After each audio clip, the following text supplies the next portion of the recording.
સમાચાર રાજકોટમાંથી રાજ્યસભાના સાંસદ રામ મોકરિયાને સંગઠનના કાર્યક્રમમાં કથિત પ્રવેશબંધીના મુદ્દો શહેર ભાજપ પ્રમુખ માધવ દવેએ ફેરવી તોડ્યું છે। હવે રામ મોકરિયા મુદ્દે કોઈ સૂચના નહીં આપ્યાનો માધવ દવેનો દાવો છે। રામ મોકરિયા અમારા સિનિયર આગેવાન હોવાનું નિવેદન આપ્યું છે। હવે તેઓ સંસદના સત્રમાં હતા, તેથી મહાનગરપાલિકાના કાર્યક્રમમાં આમંત્રણ નહોતું અપાયું। હું આજે મહાનગરપાલિકાના પદાધિકારીઓ સાથે ચર્ચા કરીશ। સાંસદ અને ધારાસભ્યો હંમેશા અમારા આમંત્રિત જ હોય છે તેવું નિવેદન આપ્યું। આ બાબતનો મેં એક પણ પ્રકારનો સંદેશો આપેલો નથી। પહેલાં તો હું એ ચોખવટ કરી દઉં, રામભાઈ અમારા સંસદ સભ્ય છે, રાજ્યસભાના સભ્ય છે, અને આવી કોઈ વાત છે નહીં કે અમે કંઈ એને ના પાડેલી નથી કે આવું કોઈ સૂચના આપવાની કે એવી કોશી જ વાત છે નહીં।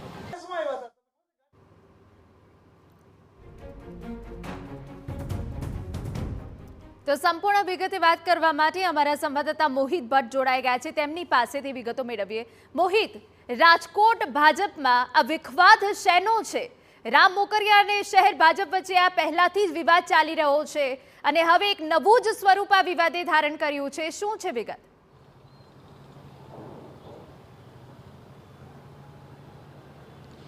સ્પષ્ટપણે ભલે ભારતીય જનતા પાર્ટીના હોદ્દેદારો કે રાજકોટ મહાનગરપાલિકાના પદાધિકારીઓ એવું કહી રહ્યા હોય કે તેમને આ પ્રકારનો કોઈ આદેશ છે તે મળ્યો નથી, પરંતુ સૂત્રો પાસેથી જે માહિતી મળી રહી છે તે પ્રમાણે ગઈકાલે જે શહેર ભાજપ પ્રમુખ માધવ દવે છે તેમના દ્વારા જે સંગઠનના હોદ્દેદારો અને સાથે સાથે રાજકોટ મહાનગરપાલિકાના પદાધિકારીઓ છે તેમને મૌખિક સૂચના આપવામાં આવી હતી અને તેને સ્પષ્ટપણે એવું કહેવામાં આવ્યું હતું કે રામ મોકરિયા કે જેઓ રાજ્યસભાના સાંસદ છે તેમને નવો આદેશ ન મળે ત્યાં સુધી તેમને કોઈ પણ કાર્યક્રમમાં આમંત્રણ ન આપવું। જ્યારે આ કોઈ વિવાદ સામે આવ્યો ત્યારબાદ આજે જે શહેર ભાજપ પ્રમુખ માધવ દવે સત્તાવાર રીતે જે કેમેરા સામે તેમને નિવેદન આપ્યું છે કે આ પ્રકારની કોઈ વાત નથી અને તેમને કોઈ પણ પ્રકારની સૂચના આપી નથી। સવાલ એ વાતનો થઈ રહ્યો છે કે જો માધવ દવે છે તેમના દ્વારા સૂચના આપવામાં ન આવી હોય તો આ સમાચાર છે તે ક્યાંથી સામે આવ્યા?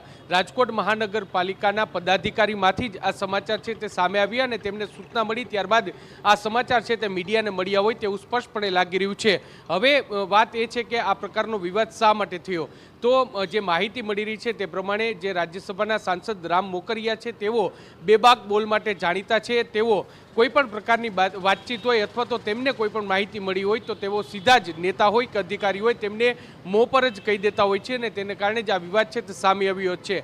આવો જ વિવાદ છે તે તાજેતરમાં જ જે પ્રભારી મંત્રી રાઘવજી પટેલ છે તેઓ રાજકોટ મહાનગરપાલિકામાં આવ્યા હતા અને ત્યારે તેમને આજે રોડ રસ્તાને લઈને પોતાની ફરિયાદ કરી હતી। પોતાની શેરીમાં જ રોડ રસ્તા ન થતા હોવાનો તેમના દ્વારા વસવસો છે તે વ્યક્ત કર્યો હતો અને તેમાં માધવ દવે દ્વારા વચ્ચે ટિપ્પણી કરવામાં આવતા તેમના દ્વારા જે તેમનો ઉધડો છે તે લેવામાં આવ્યો હતો અને અશોભનીય વર્તનમાં રામ મોકરિયા છે તેમના દ્વારા શહેર ભાજપ પ્રમુખનું અપમાન છે તે કરવામાં આવ્યું હતું અને આ જ વાતનો ખાર રાખી અને આ જ વાતને લઈને ઉચ્ચ કક્ષા સુધી રજૂઆત છે તે કરવામાં આવી હતી અને ત્યારબાદ આ નિર્ણય લેવામાં આવ્યો હોય તેવું અત્યારે પ્રાથમિક રીતે સામે આવ્યું છે। રામ મોકરિયા અને શહેર ભાજપ વચ્ચે આંતરિક જૂથવાદ અત્યારથી નથી, તત્કાલીન જ્યારે જે મુખ્યમંત્રી તરીકે વિજયભાઈ રૂપાણી હતા ત્યારે રૂપાણી જૂથ સાથે પણ રામ મોકરિયાને બનતું ન હતું અને અત્યારે બોગરા જૂથનો દબદબો રાજકોટમાં જોવા મળ્યો છે ત્યારે બોગરા જૂથ સાથે પણ રામ મોકરિયાને બનતું નથી અને તેને લઈને અવારનવાર આ પ્રકારના વિવાદો છે તે સામે આવતા હોય છે। જ્યારે તેઓ રાજ્યસભાના સાંસદ બન્યા હતા ત્યારે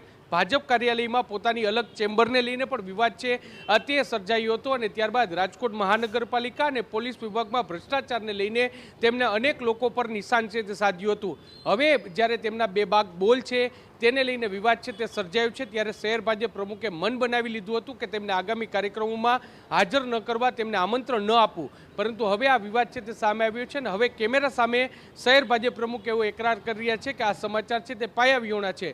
હવે ત્યાં વાતની પુષ્ટિ ત્યારે થશે કે આગામી દિવસોમાં જ્યારે સંગઠનનું કોઈ કાર્યક્રમ હોય કે રાજકોટ મહાનગરપાલિકાનો કાર્યક્રમ હોય તેમાં રામ મોકરિયાને આમંત્રણ મળે છે કે કેમ અને આ વિવાદ સામે આવ્યો છે ત્યારે પ્રદેશ ભાજપ આને કઈ રીતે લે છે તે પણ જોવાનું સૌથી મહત્વનું રહેશે। જી બિલકુલ, આભાર મોહિત તમામ વિગત બદલ।